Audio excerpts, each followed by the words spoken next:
Yesterday, I started to set up my automated irrigation system, but I'm going to need a few other parts. Out of curiosity, I installed my 1600 gallon an hour pump on the tank here, and this thing is basically like a fire hose with that much pressure behind it. I'll probably just end up putting a bilge pump on this system for now to pump enough pressure to each one of the hoses that'll irrigate each different garden. I need to run an individual hose to each garden bed so that the pressure's equal. And then once I build my water tower over by the geothermal, I think there'll be enough pressure to automate the system without a pump.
Yesterday was 90 degrees, which is the hottest day of the year so far.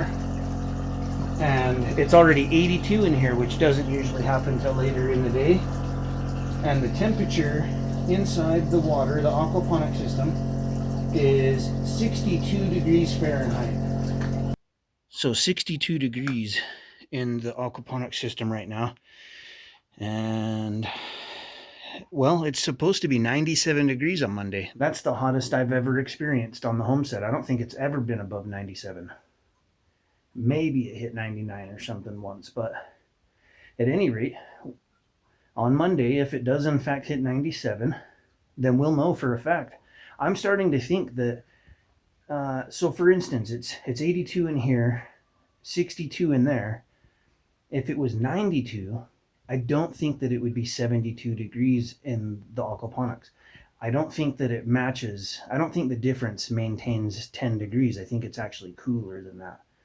And so we're going to find out. We'll see what happens on Monday when it hits 97. If it's like, well, trout will die if it hits 77 degrees for several hours. So if it doesn't even hit 77, you know, say it hits 75 or 72, or maybe it, yeah, well, it might only hit 68 or something. And if that's the case, and that only happens 3 times a year for a few hours during the day, I could definitely keep trout in this system. And I just need to find out how to get my hands on it. Some people were like, hey, why don't you just go down to the lake and catch some fish? I just want to follow all the rules. I'm told I need to get a permit. That's fine. I don't mind. You know what I mean? I'm building my home here. I'm going to live here the rest of my life.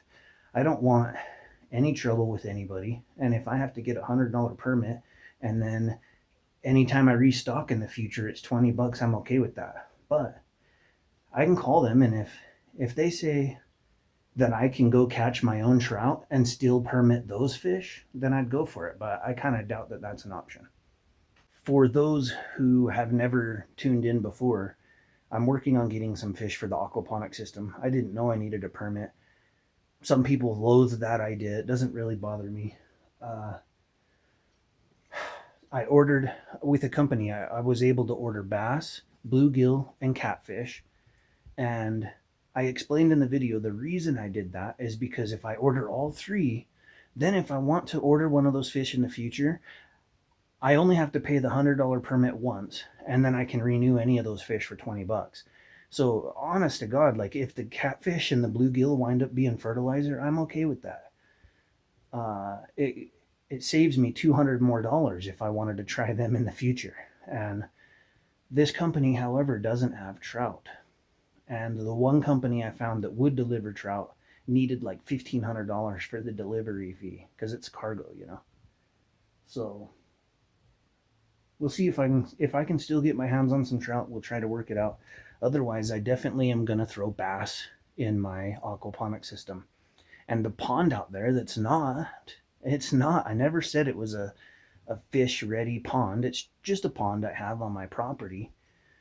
It'll monsoon soon. It'll have 3,600 gallons in there. And I figured why not just throw some catfish in there and see how they do.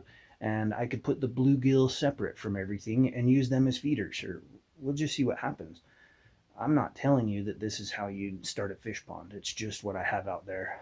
The focus is getting some bass going in the aquaponics, unless for some reason I come up with a way to get trout. It's funny how you start doing something and then you just stick to it because it's the way you know, it's the way it's worked. I've lived out here for 3 years now. When I came out here, I had nothing. I had almost no water. I hauled water at first like 100%. Now I can store a ton of rainwater. But so my first garden, you know, I had to give it the least amount of water possible to produce some sort of vegetation, you know, and I got good at that. And so I've been watering this whole garden out here that you just watched me water in like maybe 10 minutes. I was spending like 30, 45 minutes a day, sometimes twice a day to do that because I was watering it, but the pressure was so low, I wasn't really aware. Like, well, it's what worked. You know what I mean? And I knew that I had to do it twice a day sometimes because the ground was dry. And a lot of people at home, see, they got 30 pounds of pressure on their hose. And so they're like, they were thinking I was overwatering, but their system's not the same as mine. And at any rate, it's wild that just throwing that pump on there, I can water the whole garden in like 10 minutes now. And in fact, the garden was still moist this morning from yesterday, which is like never happened. And I did it again anyway, just because I know that there's a possibility a lot of the seeds I planted, maybe they'll germinate now that it's getting soaked enough. So I'll keep it soaked for a week. The plan is to build, I'll use 4x4s. I'll get 12-foot 4x4s and a bunch of 8-foot, and I'll make a water tower. So this is already 4 feet above ground. Then it'll be at least another 10 feet, so 14 feet. And then the water tower will be either 14 feet or 18 feet above ground, depending on how high the water level is. So that pressure will be able to run to the geothermal, the greenhouse, the hugelkulturs, the potato rows, that hugelkultur, maybe even the hugelkultur back there with the sunchokes in it. I might be able to run it to the raised bed eventually. But at any rate, most of the system will be automated, and then I won't have to come out and water anymore, except for like trees that are scattered around the property. Today, now that I explained all that for you, today's agenda is, most importantly, I need to put wire mesh on the fence that separates the boars from the sow. She's going to give birth soon, and I don't want the piglets wandering over and getting hurt. A bonnet. Look how preggy you are, huh? Let's see, I think, well, you're due about the 1st. So, less than 10 days.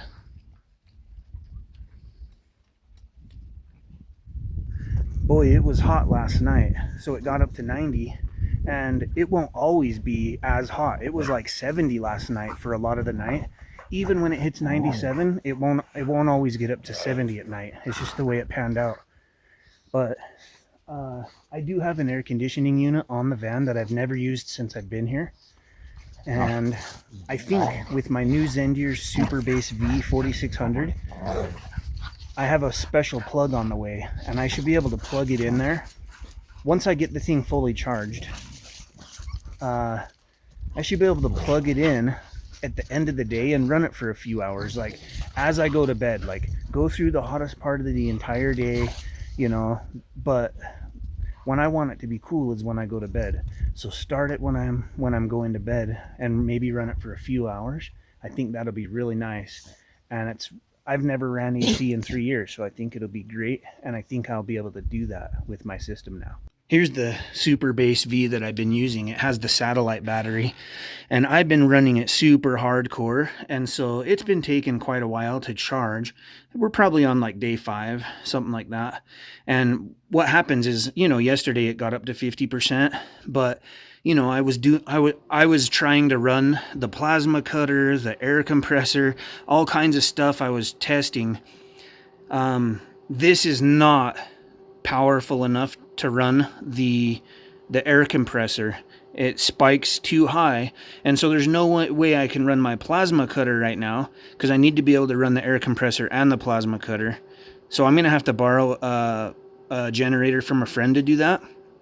But I think that the air conditioning will be fine. And what I'll do is, this is a RV plug, basically. It's a 30 amp, and I'll plug it in there so it has the 30 amp, because it is a 30 amp thing and unit, and we'll see if that works. Otherwise, it powers everything, my welder, everything other than that dang compressor. I could probably get a different compressor that it would work with. The plan is to cut out those campfire rings and whatnot soon, so I'm going to do that within a week or so. But I was testing to see if I could make it happen with what I have currently. So I grinded this plate down. It's just thin, like 1/8 inch. And I was going to cut it in half, and it did. It started cutting right through it, but I couldn't get it to continue to run on my system. So I'm going to get that generator. I'll cut this in half. Half of it I'll lay down on top of that block centered for my forging station, so that I can put tools down there and I won't burn the wood or anything. Maybe I'll weld the other part up back to keep heat from getting to the tanks or something like that. And when I get that generator, I'll go ahead and start to work on cutting these. I've got a huge piece here to cut in half to make 2 campfire rings. And then I think that one will be a fire pit / campfire ring. That one, I plan to build my house in the corner here. I got to get that septic system installed, and it'll be permitted. Then I can permit the home. And then I plan to build a deck that goes all the way around and it'll go right up to the pond, where you can basically hang your feet off in the pond. And on that deck, I want to build the pit with legs, and I'll have a campfire pit on the deck next to the house that won't start a fire on the deck, I'll cut this in half and do a decorative design in it and put a campfire pit out here. The plan is this was just scrap and I needed a table, but I'm going to tear that all apart and build a 2x4. Well, actually, I'm going to do patio furniture. So it'll go like 6 feet that way, 6 feet that way. And I'm even going to get cushions for it. It'll all be out of 2x4. So it'll look all nice, kind of like this and like my rocking chairs. Just a little update on the solar panels. They've been slaying it for the system, by the way. I have so much energy going into my van system that I never need to start the engine to top off the batteries. I can run my welder off of it, and then this system it continues to get more and more energy. So no matter what I've run, I can't kill that system either. It's been great.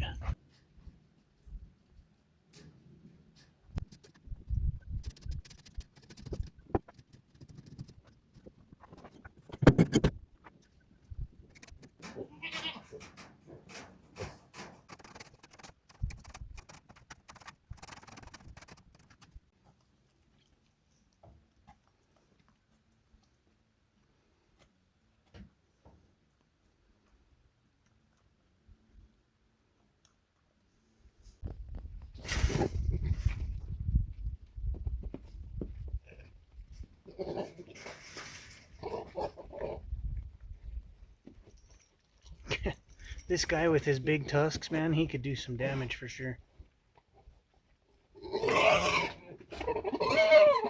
Come here, Snoop. Come here, buddy. You're a smart one, huh, Snoop? How come every time I go to film you, you stop playing around like you know? Come here. Come on. He's always so offstandish. It's like he wants to, but he... Come here, bud. Come here. Let me give you a little pet. I'm not going to eat you. Come on.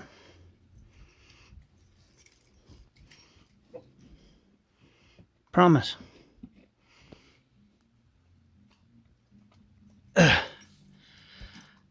Now that I've got the mesh installed to keep the piglets safe, I'm going to start tearing up some of this basically compost that the pigs make, their manure and whatnot. You can see mycelium on the bottom of it.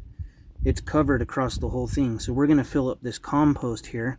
I'll use some of this cardboard to lay down in layers in between each wheelbarrow or so of manure. And I'm cleaning out the corner where Bonnet has been using the bathroom, and that way the piglets don't need to be around her manure so much.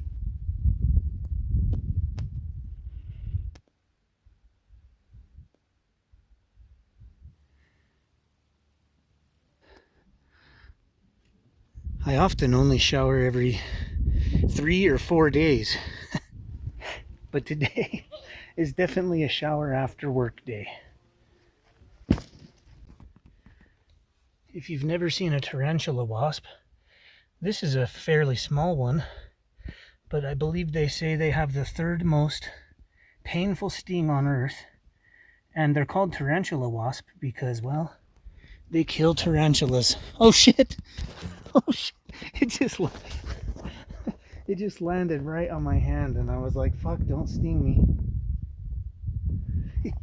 What do you think? One more wheelbarrow and I can say I did enough composting for the day.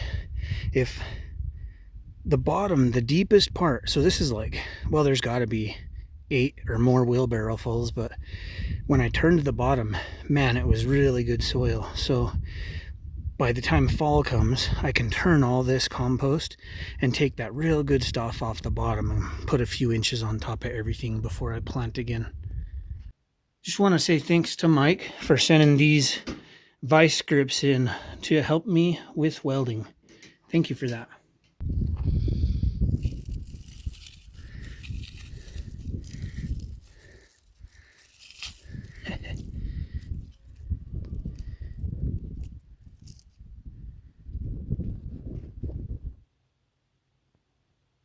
Each month I've been giving away between $200 and $1,000 in off-grid gear.